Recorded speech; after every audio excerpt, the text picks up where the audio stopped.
Hello दोस्तों, मैं हूं तुम्हारा friend Manish Purohit, I'm a pharmacy scientist. और आज की इस वीडियो में हम सोमनाथ सर के इस सेंटेंस को, hypersonic missiles extremely difficult to intercept, India needs hundreds of satellites, हर एक फ्रेज को समझेंगे। हाइपरसोनिक मिसाइल्स क्या होती हैं, एक्सट्रीमली डिफिकल्ट टू इंटरसेप्ट क्यों होती हैं, and why India needs hundreds of satellite to detect, intercept and do counter measures. क्यों, इस वीडियो में हम सब देखेंगे। लेकिन शुरू करने से पहले एक छोटा सा अनाउंसमेंट, डिस्क्रिप्शन को चेक कर लेना, वहां पर आपको कुछ लिंक्स मिलेंगे। निम्बस एजुकेशन और बिटमेसरा जयपुर कैंपस के कोलैबोरेशन में जो क्वांटम कंप्यूटिंग की इंटर्नशिप कम समर ट्रेनिंग प्रोग्राम हम लेकर आ रहे हैं, उसका रजिस्ट्रेशन का लिंक भी होगा। रजिस्टर करिए, कुछ नया सीखते हैं। सो दोस्तों, अब देखें, स्पीड्स की बात करें तो अगर हम स्पीड ऑफ साउंड से कम है तो हम कहते हैं हम सबसोनिक है। स्पीड ऑफ साउंड यानी 1 मैक। डीआरडीओ निर्भय, ये स्पीड ऑफ साउंड से कम है, लेस देन 1 मैक, तो सबसोनिक। ब्रह्मोस सुपरसोनिक। सुपरसोनिक मतलब स्पीड ऑफ साउंड से तेज, 1 मैक से ज्यादा, लेकिन 5 मैक से कम।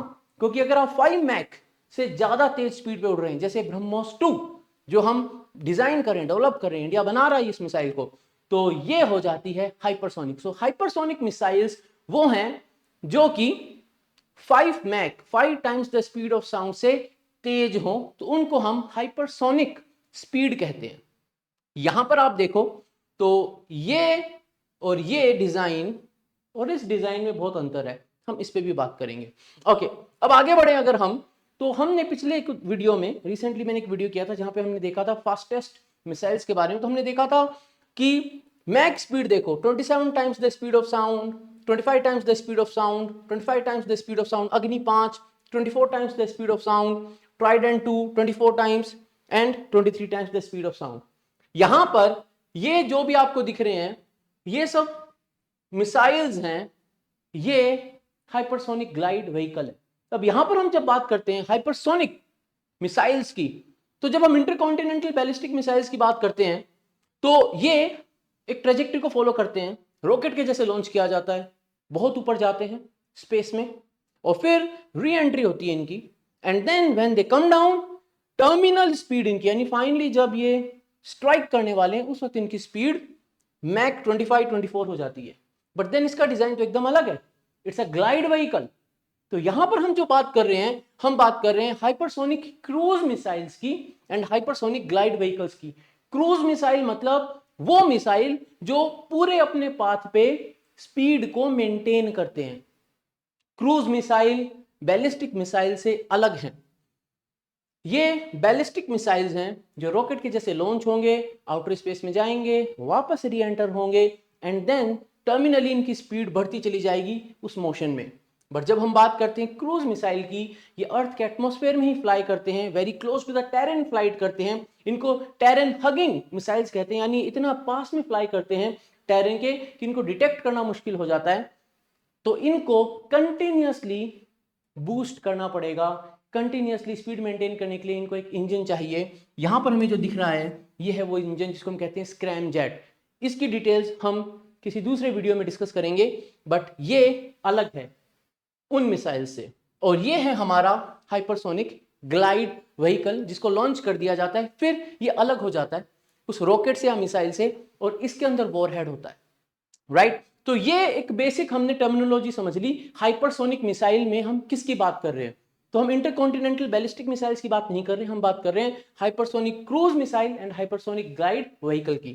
ओके, अब बात करते हैं, जब ये हाइपरसोनिक वर्ड हम सुनते हैं तो क्या हमने ऐसी चीजें कहीं पहले सुनी है? बिल्कुल दोस्तों, ये आप जो देख रहे हैं ये स्टारशिप के टेस्ट के फुटेज का टाइम है, जहां पर स्पीड है 26,733 किलोमीटर पर आवर। मतलब ये जो स्टारशिप है, ये आपको जो दिख रहा है ये प्लाज्मा बन चुका है। इतनी तेज स्पीड पे स्टारशिप वापस री एंटर कर रहा है अर्थ के एटमॉस्फेयर में। जो इंटीग्रेटेड फ्लाइट टेस्ट स्पेसएक्स कर रहा है उसी में से एक फ्लाइट टेस्ट का ये मैंने स्क्रीनशॉट यहां लगाया है। प्लाज्मा बन गया है क्योंकि इस वक्त इसकी स्पीड जो है that is hypersonic, 20-21 times the speed of sound. हम अगर बात करें हमारे एक्सियम 4 मिशन की जो भी जाने वाला है, जिसके अंदर शुभांशु शुक्ला जी जाएंगे एज अ पायलट, तो जब वो वापस धरती पर री एंटर कर रहे होंगे ड्रैगन मॉड्यूल में, और जब सुनीता विलियम्स की हम बात करें जब वो वापस आई थी ड्रैगन मॉड्यूल में, तो री एंट्री के टाइम पे कुछ ऐसा प्लाज्मा फॉर्मेशन हो जाता है। एंड री एंट्री जब ड्रैगन की होती है ये हाइपरसोनिक रिजीम में होती है, यानी more than 5 times the speed of sound, कभी कभी 23 times the speed of sound भी हो जाती है। तो हाइपरसोनिक रिजीम में ह्यूमंस हैव बीन ऑपरेटिंग, जो भी स्पेस में गया है जब वो वापस री एंटर कर रहा है स्पेस में, तो स्पेस से री एंट्री हाइपरसोनिक रिजीम में होती है। ठीक है, ओके। अब इनको डिटेक्ट करने में प्रॉब्लम्स आती हैं, है ना भाई। Hypersonic missiles are difficult to intercept, तो उनको डिटेक्ट करेंगे तभी तो इंटरसेप्ट कर पाएंगे। क्यों? तो ये एक पेपर है जो IEEE एक्सप्लोर में 12 मई 2023 को ऐड हुआ था। एक कॉन्फ्रेंस हुई थी दिसंबर 2022 में, पब्लिशर इसके IEEE हैं, और ये 2022 URSI regional conference on radio sciences में हुआ था, जहां पर detection of hypersonic missiles in presence of plasma Seth के ऊपर कुछ बात कही गई थी। इतनी तेज हाइपरसोनिक स्पीड इतनी तेज होती है कि जो हमारा व्हीकल होता है उसके चारों तरफ प्लाज्मा फॉर्मेशन हो जाती है। और ये जो प्लाज्मा फॉर्मेशन है, प्लाज्मा क्या है? एक आयोनाइज्ड गैस लेयर है जो कि बन जाती है हमारे व्हीकल के चारों तरफ, जिसको हम प्लाज्मा शीथ कहते हैं। एंड इसकी प्रॉब्लम ये है कि ये डिटेक्शन को, हाइपरसोनिक व्हीकल के डिटेक्शन को बहुत ही मुश्किल कर देता है। लेकिन इस पेपर में डिस्कस किया गया कि किस तरीके से हम इस प्लाज्मा को, जो प्लाज्मा बन रहा है, इस प्लाज्मा को हम कैसे यूज कर सकते हैं हाइपरसोनिक मिसाइल्स को डिटेक्ट करने में।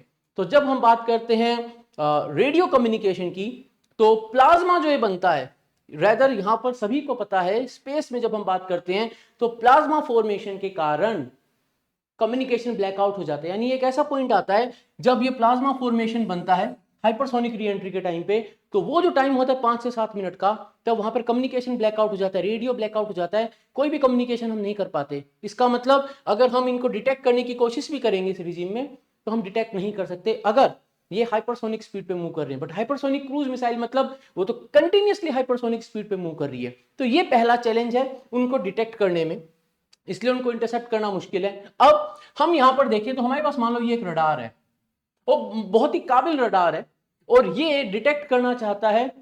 यहां पर हमारे पास एक क्रूज मिसाइल जो कि अर्थ के एटमॉस्फेयर के अंदर अंदर घूम रही है, और यहां पर हमारे पास है बैलिस्टिक मिसाइल जो पहले अर्थ के एटमॉस्फेयर से बाहर जाएगी और फिर इस ट्रेजेक्टरी को फॉलो करते हुए यहां पहुंचेगी। हमारे रडार के लिए, रडार लाइन ऑफ साइट में अगर काम करेगा, ग्राउंड बेस्ड रडार है, सरफेस रडार है, तो क्रूज मिसाइल को वो यहां डिटेक्ट करेगा। तो ये हमारे पास एक रेंज होगी क्रूज मिसाइल की। बट अगर ये हाइपरसोनिक मिसाइल है और हमने इसको यहां पे डिटेक्ट कर भी लिया, तो ये डिस्टेंस अगर इतना कम हुआ तो इसकी स्पीड इतनी ज्यादा होती है कि हमें टाइम ही नहीं मिलेगा कि हम काउंटर मेजर कर सके। ओके, बैलिस्टिक मिसाइल्स के केस में हमारे पास काफी इजी होता है, क्योंकि इनकी जो ट्रेजेक्टरी है, तो लाइन ऑफ साइट यहां पर आकर इंटरसेक्ट करेगी इस रडार की, यहां पर आकर इंटरसेक्ट करेगी इस रडार के लिए, तो हम इसको बहुत पहले ही डिटेक्ट कर लेंगे और इसके लिए हम काउंटर मेजर्स को फायर कर सकते हैं। अब यहां पर एक और चीज है, जब हम बैलिस्टिक मिसाइल की बात करते हैं तो बैलिस्टिक मिसाइल एक फिक्स ट्रेजेक्टरी को फॉलो करता है, लेकिन क्रूज मिसाइल जो है वो रियल टाइम अपनी ट्रेजेक्टरी को एडजस्ट कर सकते हैं। ये भी एक बात, और हाइपरसोनिक के लिए तो सबसे खास बात यही है। अब मैंने क्या बोला कि हम instead of having a surface radar, हम एक एयरबोर्न रडार रखते हैं। यानी हमने एक एयरक्राफ्ट के ऊपर रडार का पूरा सिस्टम लगा दिया, तो हमारे को जब ये हाइट बढ़ी तो लाइन ऑफ साइट बढ़ गई, तो हमारी डिटेक्शन रेंज इंप्रूव हो जाती है, हमारी डिटेक्शन रेंज इंप्रूव हो जाती है। ये देखो, ये डिटेक्शन रेंज है जो इंप्रूव हो गई। यहां पर हमने बहुत इनिशियल फेज में बैलिस्टिक मिसाइल को डिटेक्ट कर लिया, और यहां पर हमने काफी दूरी से ही क्रूज मिसाइल को डिटेक्ट कर लिया। लेकिन इसका मतलब ये है कि ये एयरक्राफ्ट आप हर वक्त उड़ाते रहो, ये हर वक्त एयरबोर्न होना चाहिए, क्योंकि क्रूज मिसाइल चलाने वाला पहले तो आपको बोल के बताएगा नहीं। तो ये तो जब आप कर सकते हैं जब आप ऑलरेडी वॉर में घुस चुके हैं, तब आप इनको एयरबोर्न रडार्स को फ्लाई करें। लेकिन दुश्मन को भी पता है कि आपके पास एयरबोर्न रडार है, तो वो इन पे भी तो अटैक करेंगे। हमने भी ऐसा कुछ किया था अभी ऑपरेशन सिंदूर में, राइट। तो ये एक पॉइंट है। अब हम आगे देखें तो यहां पर हम देखते हैं, जब हम बात करते हैं बैलिस्टिक मिसाइल्स की एंड हम जब बात करते हैं हाइपरसोनिक ग्लाइड बॉडी की, तो जब हमारे पास ये मान लो ये एक लॉन्च पॉइंट है, हमने यहां से लॉन्च किया, और ये जो ट्रेजेक्टरी आपको दिख रही है, ये ट्रेजेक्टरी है हमारी बैलिस्टिक मिसाइल की, और ये उसका टारगेट है, ठीक है। और यहां पर ही हमने एक रडार लगाया हुआ है। जब वो रडार इस बैलिस्टिक मिसाइल को डिटेक्ट करने की कोशिश करेगा, तो लाइन ऑफ साइट से हम उसको बहुत दूर से डिटेक्ट कर लेंगे, और फिर हम यहां से काउंटर मेजर फायर करेंगे, और इस बैलिस्टिक मिसाइल की ट्रेजेक्टरी को कैलकुलेट करने के बाद हवा में ही उड़ा दिया, खत्म। ये हमारे पे कोई ज्यादा खतरा नहीं मंडरा रहा है। लेकिन अगर हम बात करें हाइपरसोनिक ग्लाइड व्हीकल की, तो इसको हमने रॉकेट के जैसे लॉन्च किया। ये तकरीबन, ये देखो 100 किलोमीटर लिखा हुआ है, यानी स्पेस में रॉकेट के जैसे लॉन्च किया। देन ये ग्लाइड व्हीकल वापस एटमॉस्फेयर में री एंटर हो जाता है। एटमॉस्फेयर में हाइपरसोनिक स्पीड पर ये मूव करते करते इस पॉइंट पर आकर डिटेक्ट होगा रडार से। नाउ लुक एट दिस, वही रडार बैलिस्टिक मिसाइल को इतना दूर डिटेक्ट कर लेगी तो हम काउंटर मेजर कर पा रहे हैं। लेकिन अगर हमारे पास हाइपरसोनिक ग्लाइड व्हीकल है तो डिटेक्शन जो है वो इतनी नजदीक हुआ, और ये हाइपरसोनिक है, travelling at a very fast speed, faster than the speed of sound, 5 times faster than that. तो हमारे पास उतना समय अवेलेबल ही नहीं होना कि हम कुछ काउंटर मेजर कर सके। और अगर गलती से, यहां पर एक और चीज है दोस्तों, कि ये जो पेपर था जिसके अंदर ये सब डिस्कशन हुआ था, इसमें एक ये बात भी कही गई थी कि कंफ्यूजन ये भी हो सकता है कि जो हम हाइपरसोनिक मिसाइल को डिटेक्ट करना चाह रहे हैं तो वहां पर कभी कभी एक फॉल्स अलार्म हो सकता है अगर हमारे पास मीटियोर शावर हो रहा है तो। They also are hypersonic when they enter into the earth's atmosphere. तो ये कुछ चीजें हैं जो चैलेंज पोज करती हैं। अभी और देखेंगे दोस्तों। अब यहां देखो, तो यहां पर मेरे पास अब तीनों केस है। मेरे पास है हाइपरसोनिक ग्लाइड व्हीकल, मेरे पास है हाइपरसोनिक क्रूज मिसाइल, एंड मेरे पास है inter continental ballistic missile. Hypersonic cruise missile जो है वो स्क्रैमजेट पावर्ड है, स्क्रैमजेट इंजन लगता है जो एयर इनटेक करता है व्हाइल मूविंग फॉरवर्ड, और उसी को यूज करता है फ्यूल बर्न करने के लिए। और ये लो ऑल्टीट्यूड पे toward the target hypersonic speed पे इसको मैन्यूवर किया जाता है। तो ये जो हमारे को दिख रहा है वो ये है। तो ये है हमारा हाइपरसोनिक क्रूज मिसाइल जो यूं मूव कर रहा है। ये हमारा टारगेट है। यहां का जो रडार इसको डिटेक्ट करेगा वो यहां डिटेक्ट करेगा, at this point line of site से यहां डिटेक्ट करेगा, ठीक है। फिर हमारे पास है ये हमारा हाइपरसोनिक ग्लाइड व्हीकल जो हमने यहां से लॉन्च किया आउटर स्पेस से, फिर ये ग्लाइड करते हुए आ रहा है, ये यहां डिटेक्ट होगा from the line of site, हमारी रडार से यहां डिटेक्ट होगा। और अगर हम बात करें इंटरकॉन्टिनेंटल बैलिस्टिक मिसाइल की, तो वो अपनी ट्रेजेक्ट्री में हमारा ये जो टारगेट है उसकी रडार से लाइन ऑफ साइट से हम देखें तो यहां डिटेक्ट होगा।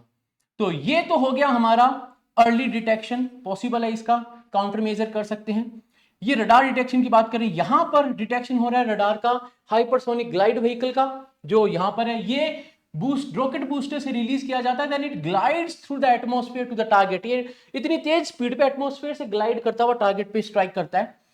तो प्रॉब्लम ये है कि हम अगर इन तीनों को देखें तो we have a certain delay in detection. तो करें क्या? प्रॉब्लम तो बहुत सारी कर ली, हमारे पास पता चल गया प्लाज्मा सेथ की प्रॉब्लम, हमारे पास पता चल गया लाइन ऑफ साइट की प्रॉब्लम, हमारे पास टाइम कम होगा जब हम डिटेक्ट करेंगे। तो सॉल्यूशन क्या है? तो दोस्तों सॉल्यूशन है कि धरती से थोड़ा आप बाहर आइए। तो धरती से जब हम दूर निकलने लगते हैं तो हमारे पास आता है low earth orbit, middle earth orbit, और ऐसे आगे जाएं तो हमारे पास जियो स्टेशनरी ऑर्बिट है और फिर हाई अर्थ ऑर्बिट्स हैं। अगर हम यहां पर हमारे सिस्टम को, डिटेक्शन सिस्टम को प्लेस कर दें, उस वक्त हमारे लिए डिटेक्शन बहुत आसान होगा क्योंकि हम ऊपर से पूरी धरती को देख रहे हैं। अब प्रॉब्लम ये आती है, धरती बहुत बड़ी है, आप देखो ये, इसीलिए मैंने इस फिगर को लिया है, this is the size of earth, comparative है।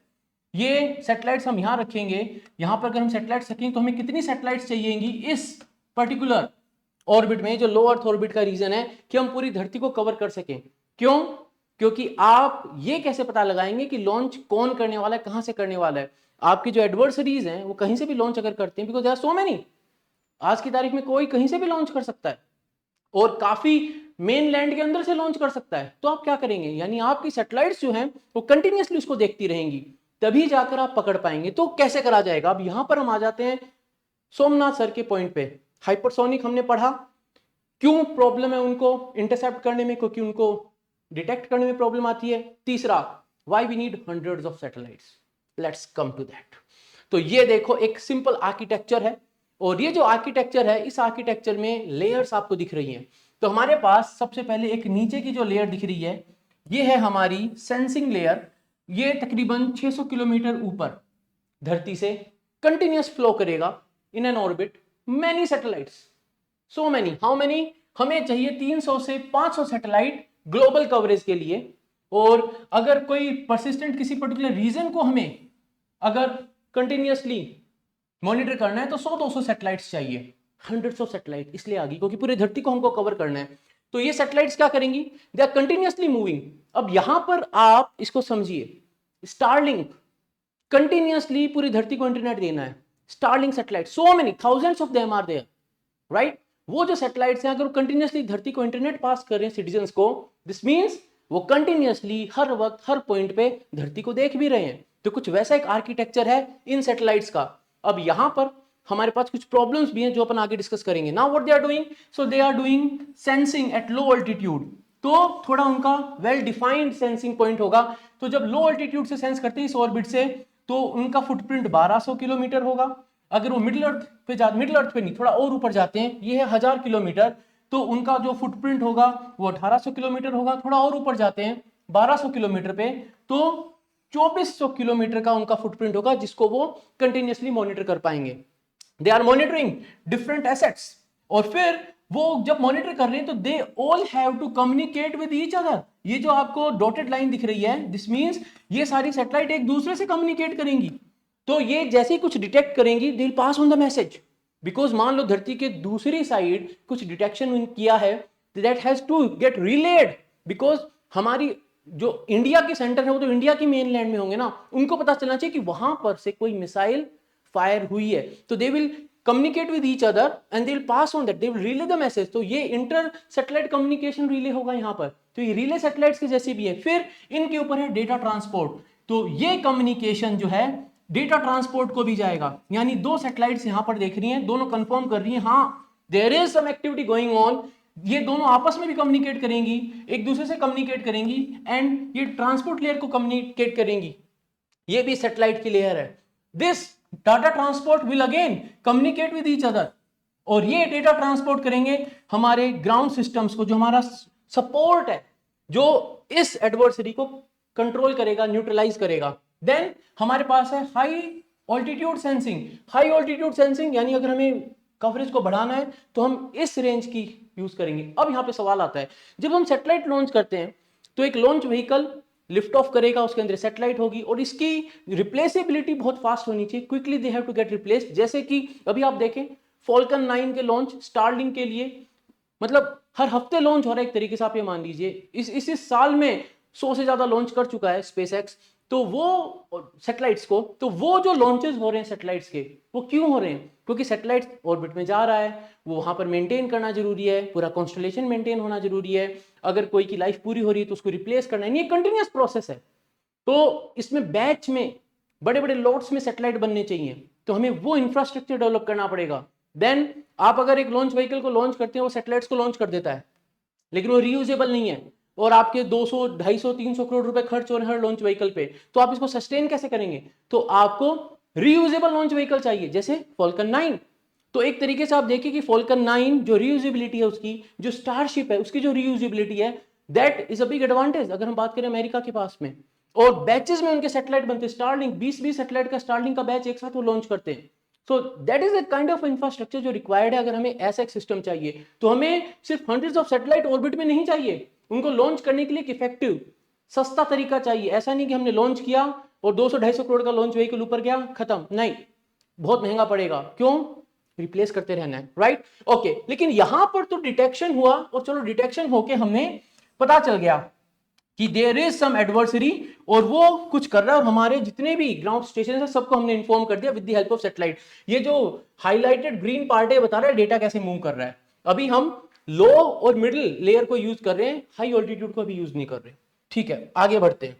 अब हम यहां देख रहे हैं कि हमने डिटेक्ट कर लिया सैटेलाइट से कि कुछ लॉन्च हुआ है, अब हमें उसको किल करना है। तो यहां देखिए, यहां से कुछ लॉन्च हुआ, ये जो ट्रैकिंग सैटेलाइट्स हैं, दे ऑब्जर्व समथिंग कि कुछ यहां पे लॉन्च हुआ है। इन दोनों ने एक दूसरे से कम्युनिकेट करके पूछा, भाई I have seen something, I have seen something, confirm हुआ। Then goes the communication to the transport satellite.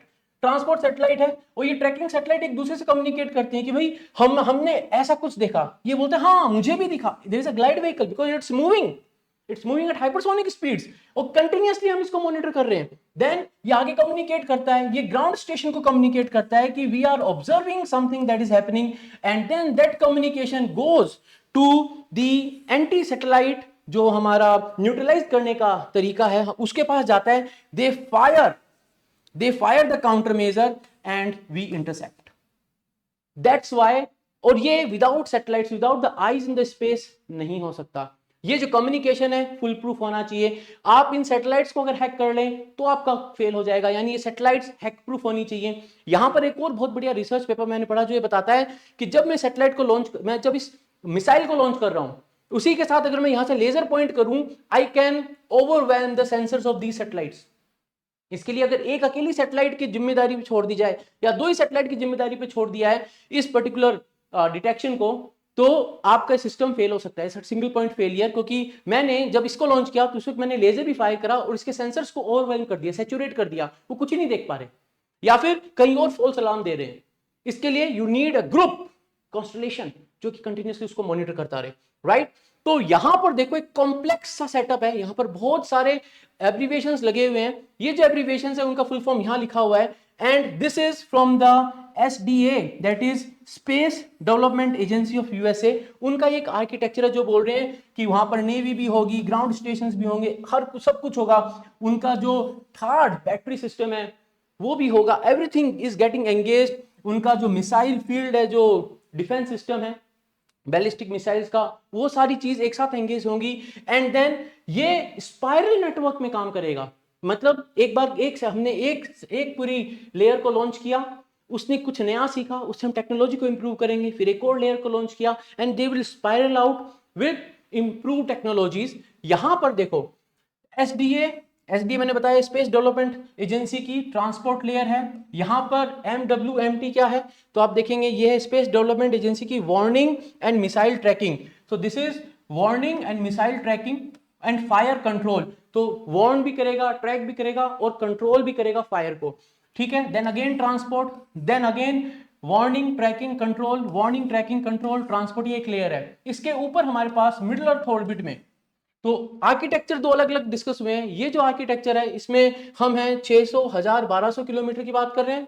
This is low earth orbit, middle earth orbit and Jio stationery orbit, 36,000 kilometre orbit पे। यहां पर ये जो आपको दिख रहा है SBRIS, so SBRIS is space based infrared system, because heat signature पढ़ेंगे हम, ठीक है। जो ये NGG और NGP हैं, ये है हमारे next generation OPIR Jio synchronous and polar satellites हैं। अब ये क्या होता है OPIR, ये होता है ओवरहेड परसिस्टेंट इंफ्रारेड, यानी ये भी infrared but this is much improved, ये ज्यादा इंप्रूव्ड है, छोटे से सिग्नेचर को भी पढ़ सकता है 36,000 किलोमीटर ऊपर से। That is a technology that is being used. Then we have DSP, ये है defence support programme, satellites for missile launch detection. तो ये कंटिन्यूअस देख रहे हैं एक पर्टिकुलर एरिया को, इनका कवरेज भी बहुत अच्छा होगा because they are very high up in the altitude, continuously monitor कर रहे हैं। हमारे पास ट्रांसपोर्ट लेयर है, यहां पर हमारे पास जो कुछ भी मिल रहा है डिटेक्शन लोअर लेयर से, लोअर ऑर्बिट से।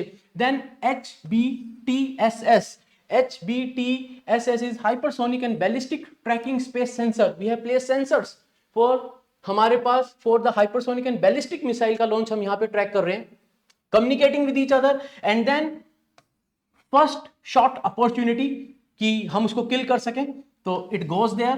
मान लो किल कर दिया, अच्छा नहीं कर पाया, then we have the shoot, assess, shoot, second shot opportunity, यहां पर किल कर दिया, अच्छा नहीं कर पाया, देन हमारे पास है थर्ड शॉट अपॉर्चुनिटी, अब भी नहीं कर पाए, देन हमारे पास है फोर्थ शॉट अपॉर्चुनिटी। मतलब ये जो शॉट अपॉर्चुनिटीज की बात हो रही है ऐसा है, ये है initial phase, then mid course, then terminal phase, यानी बचना मुश्किल है अगर कोई हमारे पास एडवर्सरी आ रहा है। तो ये जो पूरा स्ट्रक्चर है, जो पूरा आर्किटेक्चर में बात कर रहा हूं, ये यूएस का स्पेस डेवलपमेंट एजेंसी का है। सो दोस्तों, ये था एक छोटा सा वीडियो आपको ये बताने के लिए कि क्यों उस सेंटेंस का हर एक वर्ड इतना इंपॉर्टेंट है। हाइपरसोनिक मिसाइल्स क्या हैं, why they are difficult to get intercepted and why satellites are necessary. अगर पसंद आए तो लाइक शेयर सब्सक्राइब जरूर से कर लेना, बेल आइकन जरूर से दबा देना, कमेंट सेक्शन में जरूर से बताना कैसा लगा, और खूब शेयर करना, खूब सारे लाइक और प्यार देना, एंड डिस्क्रिप्शन जरूर से चेक कर लेना दोस्तों, उसके अंदर खूब अच्छे अच्छे इंटरेस्टिंग लिंक्स आपके लिए होंगे, आप उन पे जाएंगे, एक्सप्लोर करेंगे। तो क्वांटम कंप्यूटिंग की समर ट्रेनिंग का इंटर्नशिप प्रोग्राम है, एनरोल भी करेंगे, कुछ नया सीखेंगे। जल्दी मिलते हैं दोस्तों अगली वीडियो में, तब तक के लिए जय हिंद।